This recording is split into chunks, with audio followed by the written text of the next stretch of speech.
That's what I mean. Remember I said we can do a whole class on this? You can detach by separating yourself from the world, like which I do, sometimes, a lot. And then, in this space of detachment from the world, you can access spirit. It's easier. But at a higher level, can you be here? Can you enter in amongst the muck? We call it involved detachment. Can you be involved in things and still be detached from the results? Krishna goes further in the Bhagavad Gita. He talks about this. He says, in the path of karma yoga, so it's all linked. He says karma yoga means to work for God without being attached to the fruits of your work. Imagine that. Imagine working and not claiming any of the positive results from them, but devoting them all to God. So there's numerous ways to be detached, numerous things to be detached from. But yes, ultimately you needed to be detached from everything material to reach the spiritual. But of course that's a process. But it's also a mental attitude. Do you see what I mean? Meaning, say if I'm wealthy, but all of my wealth is being used to serve the divine, and I could just as easily live with a lot less. Then my spiritual path is not impeded by the wealth. But say if I'm wealthy and I'm afraid to lose it, I want more, I use the wealth to control and manipulate people, I use it to aggrandize my ego, then that wealth is going to lead you away. So detachment, it's a process.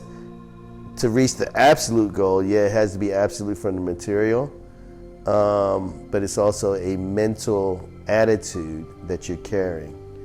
And I tell you, this process of letting go, it can't fail if what you're letting go of are material things that are not for your highest benefit.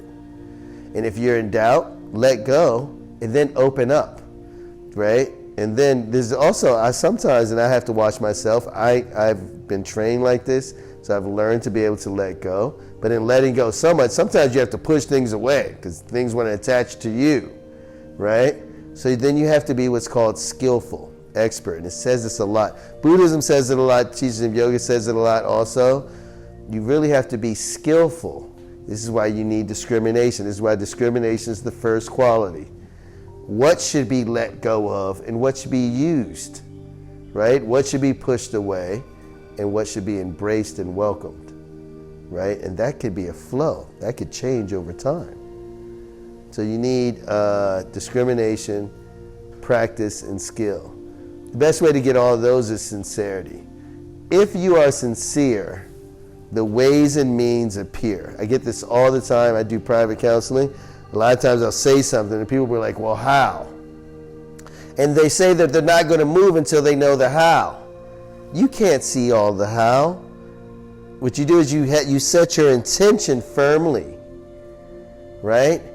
And if you've set your intention and if you start walking in that direction, the tools, the knowledge, the assistance arrives at the right time to help you continue in going where you're aiming for.